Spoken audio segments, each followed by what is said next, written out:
تو یہ ضرور پوچھنا چاہیے کہ ادھر سے جب یہ رجیم چینج کی گئی تو مجھے ابھی بھی سمجھ نہیں آئی کہ جو رجیم چینج کرنے والے تھے کیا انہوں نے ریئلائز کیا کہ ساری دنیا میں کموڈٹی سپر سائیکل آیا ہوا تھا, انرجی پرائسز ساری دنیا میں اوپر چلے گئے تھے, اور کیا انہوں نے ریئلائز نہیں کیا کہ ہم بڑا ایک بیلنسنگ ایکٹ کر رہے تھے پاکستان میں. ہر روز میں جب آفس جاتا تھا تو سب سے پہلے ہماری ہوتی تھی کہ ہمارے ریزروز کا کیا حالات ہیں, ہماری ایکسپورٹس بڑھ رہی ہیں, یعنی خوف ہی ہوتا تھا کہ ہم اپنے اس کو کرنٹ اکاؤنٹ ڈیفیسٹ کو کنٹرول کریں, کیونکہ تیل کی قیمت $100 سے اوپر چلی گئی تھی. لیکن جنہوں نے جب یہ ہمیں پتہ چلا کہ سازش ہو رہی ہے تو میں نے خود اور پھر میں نے شوکت ترین کو بھیجا بتانے کے لیے نیوٹرلز کو کہ دیکھیں اگر آپ جو واقعی کہہ رہے ہیں آپ نیوٹرل رہیں گے اور اس سازش میں, تو یہ کنٹرول نہیں ہوگی اکانومی کسی سے. یہ اس کا جو امپیکٹ پڑے گا پولیٹیکل ڈی سٹیبلائزیشن کا, تو اس کا ڈائریکٹ امپیکٹ آپ کی اکانومی پہ پڑے گا, اور وہ آگے فریجائل قسم کا بیلنس ہے اور ساری دنیا میں ایشوز ہیں. تو یہ جو اکنامک مینیجرز جن کو ہماری جگہ لایا جا رہا ہے, ان کا تو ٹریک ریکارڈ 30 سال کا ہے. وہ کون سا گولڈن ایرا تھا جب انہوں نے کوئی اکانومی کو بڑا اچھا سنبھالا تھا؟ کیونکہ 90s کے اندر ڈاکٹر عشرت حسین اپنی کتاب میں لکھتے ہیں کہ 90s سے پہلے پاکستان تو سارے سب کانٹیننٹ میں اکنامک انڈیکیٹرز پاکستان کے بہتر تھے. 90s میں ہم پیچھے جانا شروع ہوئے جب سے یہ دو خاندان آئے ہیں. تو ان کا کون سا ٹریک ریکارڈ تھا کہ انہوں نے کسی ملک کو اکانومی کو سنبھالا تھا کہ ان کو پھر لایا جا رہا تھا؟ اور وہی جو آج ہوا, جو ہوا یہ ہونا ہی تھا. اور میں نے اس سے 5-6 مہینے پہلے میں نے یہی پریڈکٹ کیا تھا کہ یہ جو گورنمنٹ آئی ہے انہوں نے ملک کو ڈیفالٹ کی طرف لے جانا ہے. اور میرے اوپر انہوں نے کہا جی آرٹیکل 6 لگا دینا چاہیے, غدار ہے یہ ملک کا. تو آج اب جدھر ہم کھڑے ہیں کوشچن تو اب یہ ہے کہ اسے نکلنا کیسے ہے. نمبر 1 چیز, جب تک اس ملک کے اندر پولیٹیکل سٹیبلٹی نہیں آئے گی, کوئی بھی آپ جینیس لے آئیں اکانومی کا وہ اب کچھ نہیں کر سکتا. کیونکہ جو اکانومی ہے, اکانومی ڈائریکٹلی ساری دنیا کے اندر وہ ڈیمانڈ کرتی ہے سرٹنٹی. جب تک سرٹنٹی نہیں ہوتی بزنسز, ہم سب جانتے ہیں اور آپ تو خیر میرے سے بہتر جانتے ہیں اکانومی جہاں بیٹھے ہوئے ہیں, تو وہ جب تک ایک اکانومی کے اندر لوگ پریڈکٹ نہیں کر سکتے کہ میں آج اگر پیسہ انویسٹ کروں گا تو آگے اگلے 6 مہینے 1 سال 2 سال تک ماحول کیا ہوگا ملک کا, لوگ انویسٹ نہیں کرتے. تو آج جدھر ہم کھڑے ہیں یہ کون آج پریڈکٹ کر سکتا ہے کہ 1 مہینے کے بعد کیا ہوگا پاکستان میں؟ کسی کو بھی نہیں پتا. اسی لیے سارے جو باہر کی بھی بزنس جو فائنانس کمیونٹی ہے وہ بھی اس کا ریفلیکٹ کر رہا ہے. یہ جو سی ڈی ایس پاکستان کا پہنچ گیا 122 پہ, وہ ریفلیکٹ کر رہا ہے کہ وہ اب نہیں فیل کرتے کہ پاکستان کی اکانومی اپنی لائبلٹیز بیٹ کر سکتی ہے. اندر پہلی گیلپ کی سروے ہے کہ 88% بزنس مین کہتے ہیں کہ جو پاکستان کا ڈائریکشن ہے اکانومی کا, یہ گورنمنٹ کا, وہ غلط طرف ہے. یعنی ان کا بھی کانفیڈنس نہیں ہے. تو کانفیڈنس تو ریسٹور کرنے میں صرف ایک چیز ہے اور وہ الیکشنز کروانا. اور یہ اب سے نہیں, یہ جب سے ہماری گورنمنٹ گئی ہے میں تب سے لگا ہوں کہنے کہ آپ جب تک الیکشن نہیں کروائیں گے اس ملک میں پولیٹیکل سٹیبلٹی نہیں آنے لگی. اور یہ ہمیں کہنا, سارے کہہ رہے ہیں جی کہ یہ جو آپ ساری موومنٹ کر رہے ہیں یا پولیٹیکل ایکٹیویٹی کر رہے ہیں یہ کوئی واپس پاور آنے کے لیے کر رہے ہیں. پاور میں تو ہم نے آنا ہی ہے انشاءاللہ.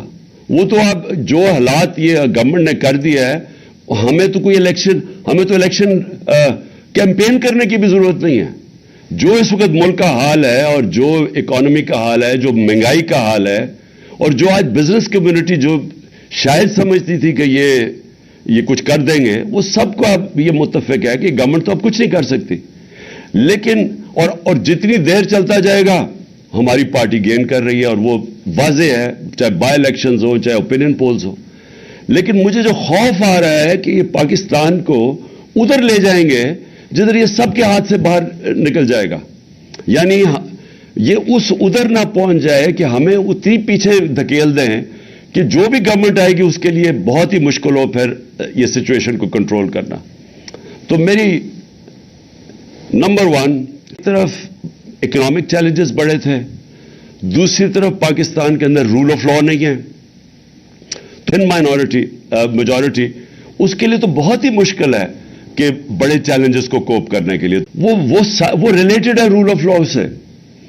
جب تک رول آف لا نہیں ہو, ٹیکنالوجی کا استعمال کر کے ہم اپنی ٹیکس کلیکشن بڑھائیں.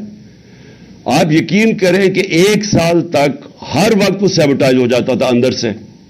اندر لوگ بیٹھے ہوئے تھے جو نہیں لانا چاہتے تھے, کیونکہ پریزنٹ سسٹم سے اتنا زیادہ اس میں پلفریج ہے, وہ ٹیکنالوجی نہیں آنے دیتے تھے. جب اینڈ میں مجھے افسوس یہ ہے کہ جب ہم فائنلی ہم نے یہ بریک ڈاؤن کر کے اور ہم پہنچ گئے ٹریک اینڈ ٹریس سسٹم پہ, بتایا کہ ارب روپے کی زمین بیچ دی گئی ہے, یا وہ دریا کے اندر تھی, ریور بیڈ میں تھی, یا وہ اریگیشن کی, اور یا فارسٹ کی زمین, اور وہ بیچ کے پلاٹس بیچ کے پیسہ بھی باہر چلا گیا. تو میں نے ان سے پوچھا تم نے کیوں نہیں ایکشن کیوں نہیں لیا؟ انہوں نے کہا ملٹیپل FIRs کاٹی, پولیس کو پیسہ کھلایا ہوا تھا, پولیس نہیں وہ اس کو اپروچ کرتی تھی. انہوں نے جب لوگ اپنے بھیجے انہوں نے باقاعدہ مارا ان کے لوگوں کو, اور الٹی ان کے اوپر FIR کاٹ دی. انہوں نے جو بھی ڈپارٹمنٹ جاتی تھی نیچے سے پیسے, اتنا پیسہ ہے اس میں. تو آپ یہ سوچ لیں کہ یہ ہر لیول پہ چل رہا ہے, اور آپ امیجن کریں پیسہ کتنا ہے پاکستان میں, کہ یہ جب میں نے CDF بڑی مشکلوں سے ہم نے کیڈسٹرل میپنگ کروائی, وہ بھی دیر لگی, ڈیلے کرتے رہے. تو جب ہم نے وہ میپنگ کروائی, یعنی ڈیجیٹلائزیشن کی, ہم نے لینڈ ریکارڈز کی, تو صرف اسلام آباد میں 1200 ارب روپے کی زمین کے اوپر قبضہ ہوا ہے, گورنمنٹ کی زمین کے اوپر. اور یہ سارے پاکستان میں ایسے ہی ہے, سارے پاکستان میں ایسے ہی ہے. یہ جب تک ایک اسٹیٹ کے پاس پاور ہو ٹو امپلیمنٹ, کہ اسٹیٹ کی ریٹ ہو, اور وہ ہوگی ایک طاقتور گورنمنٹ سے. تو میں تو صرف یہ کہہ رہا ہوں کہ اس سے ہم ٹیکس کلیکشن اپنی بڑی انہانس کر سکتے ہیں, ٹیکنالوجی کا استعمال کر کے, یہ جو بڑے پاورفل لوگ ہیں ان کو ٹیکس کر کے. اور پھر سیکنڈلی ایکسپورٹس کے اوپر, اور مجھے فخر تھا کہ ہم نے زور لگا کے میٹنگز کر کے ایکسپورٹر سے مل کے رکاوٹیں ان کی ہٹاتے گئے, کیونکہ ہر جگہ ایکسپورٹرز کے لیے رکاوٹیں تھیں. تو میں نے ریئلائز کیا ہمارا مائنڈ سیٹ ہی نہیں ہے اس چیز کے اوپر. یعنی کئی میں آپ کو مثالیں دے سکتا ہوں کہ جدھر ایکسپورٹر ملک کو بینیفٹ پہنچا رہا ہے, ڈالرز لے کے آ رہا ہے, لیکن اس کے لیے ہر قسم کا جو ہمارا سسٹم ہے رکاوٹیں پیدا کی ہوئی تھیں. تو جو ایک مائنڈ سیٹ اب چینج کرنے کی بات ہے کہ سارے ملک کو ہم نے لگانا ہے کہ ہم ڈالر کیسے زیادہ ملک میں آ سکتے ہیں. ہم نے ریمیٹنسز بڑھائی, ہم نے انسینٹیوائز کیا اپنی اوورسیز پاکستانیز کو, انہوں نے بینک چینل سے پیسے بھیجے, تو ریکارڈ ریمیٹنسز بھی آئیں. لیکن اس سے بہت کچھ اور ہو سکتا ہے. سب سے بڑی چیز یہ ہے کہ جب رول آف لا ہو تو ہمیں انویسٹمنٹ آئے گی باہر سے. میری کنٹینشن یہ ہے کہ 10 بلین بیرون پاکستانی ہیں. اگر ہم ان میں سے 20 لاکھ کو بھی 15 لاکھ کو بھی اگر ہم ان کو انویسٹمنٹ کے لیے لے آئیں پاکستان میں, تو وہ ہمیں, میرے خیال میں وہ اتنا زیادہ پیسہ لا سکتے ہیں کہ ہمیں ضرورت نہیں ہے کسی سے پیسے لینے کے لیے. لیکن ان کا, اور اب اوورسیز پاکستانی سے پوچھیں, کیونکہ میرا ان سے انٹریکشن ہے, انہوں نے مجھے شوکت خانہ میں مدد کی, نمل یونیورسٹی میں 30 سال سے میرا انٹریکشن ہے, PTI میں جس کو یہ فورن فنڈنگ کہتے ہیں, یہ اوورسیز پاکستانیوں نے ہمیں فنڈ کیا. آپ ان سے پوچھیں کہ کیوں نہیں انویسٹ کرتے پاکستان میں, دبئی میں چلے جاتے ہیں انویسٹ کرنے کے لیے. یہی پاکستانیز آپ دیکھیں گے ملیشیا بھی انویسٹ کرتے ہیں, پاکستان نہیں آتے. ایک وجہ ہے, کسی کو کانفیڈنس نہیں ہے کانٹریکٹ انفورسمنٹ پہ. ان کو یہ خوف ہے کہ ان کے ساتھ کوئی فراڈ ہوگا, اور ہوتے ہیں, زمین پہ ان کے قبضے ہو جاتے ہیں, پلاٹس پہ قبضے ہو جاتے ہیں. تو اگر آپ نے کوئی کاروبار شروع کرنا ہے, ان کو کانفیڈنس ہی نہیں ہے کہ یہاں ان کو پروٹیکشن ملے گی پاکستان کے انصاف کے نظام سے. میں اگر آپ کو سارا سم اپ کر دوں اینڈ میں, کہ دیکھیں جدھر یہ لے کے جا رہے ہیں پاکستان کو, مجھے افسوس سے کہنا پڑتا ہے کہ جو بھی اب گورنمنٹ آئے گی اس کو وہ سٹیپس لینے پڑیں گے جو ہم نے آج تک لیے نہیں ہیں. وہ اس کا بیسس ہوگا کہ ہم نے قانون کے نیچے قانون کی بالادستی قائم کرنی ہے, اور یہ نمبر 1 چیز ہوگی جو, اور یہ آسان نہیں ہوگا کیونکہ جو طاقتور ہے وہ آرام سے قانون کے نیچے نہیں آتا, لیکن اگر ہم نے یہ شروع کر دیا تو جیسے جیسے لوگوں کو کانفیڈنس ہوتا رہے گا پاکستان کے جسٹس سسٹم میں, تو یہاں انویسٹمنٹ کی کوئی کمی نہیں ہے, کیونکہ 22 کروڑ لوگ ایک بہت بڑی مارکیٹ ہوتی ہے. یہ مجھے سیمنز کا مجھے چیئرمین ملا ادھر ڈیووس میں, تو وہ میرے سے پوچھ رہا تھا کہ کیوں نہیں سارے اس وقت ساری دنیا کی بڑی بڑی ملٹی نیشنلز کے ہیڈ کوارٹرز پاکستان میں ہونے چاہیے, آپ کا 22 کروڑ کی آپ کی آبادی ہے, لیکن آپ اس کو جب آپ آگے بڑھیں گے تو ایونچلی وہ آ جائے گا کہ ان کو پاکستان کے سسٹم میں کانفیڈنس نہیں ہے. تو ایک ہمیں سٹیبلٹی چاہیے ہے, ایک گورنمنٹ آئے جو کہ 5 سال کے لیے آئے اور سٹیبل گورنمنٹ ہو, اس کے بعد وہ انفورس کرے رول آف لا, جس کے اندر بزنس کی پروٹیکشن کے لیے کانٹریکٹ انفورسمنٹ, اس کے لیے اگر آپ اسپیشل کورٹس بھی بنانے پڑیں, لیکن جو ایکسپورٹ انڈسٹری جو بھی انویسٹ کرتا ہے ہماری ایکسپورٹ انڈسٹری کے اندر, ان کو اسپیشلی انسینٹیوائز کریں. جو بھی آگے سے اگر کبھی جو میرے سے ایک غلطی ہوئی وہ اینڈ میں ہم نے کرنے کی کوشش مجھے شروع میں کرنا چاہیے تھا کہ آگے سے جو بھی ہم اب ایمنسٹی کبھی دیں تو ایمنسٹی صرف ایک ہونی چاہیے کہ جو بھی اپنا پیسہ انڈسٹری میں لگائے گا اسی کا صرف وہ بلیک کا پیسہ وائٹ کر سکتا ہے.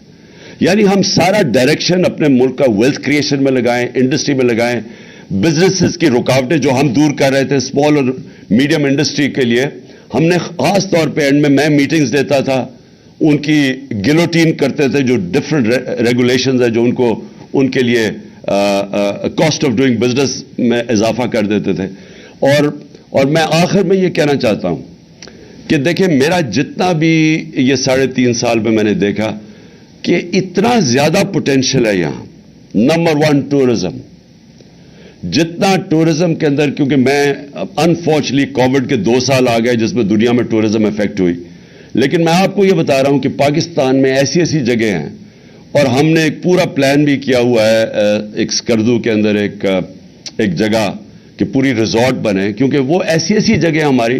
آسٹریا سے میرے پاس ٹورزم کے لوگ آئے, انہوں نے کہا کہ Pakistan could become the next skiing centre in the world, کیونکہ وہ گلوبل وارمنگ سے برفیں پگھلتی ہیں جلدی یورپ کے اندر, تو پاکستان کی ہائٹس اتنی زیادہ.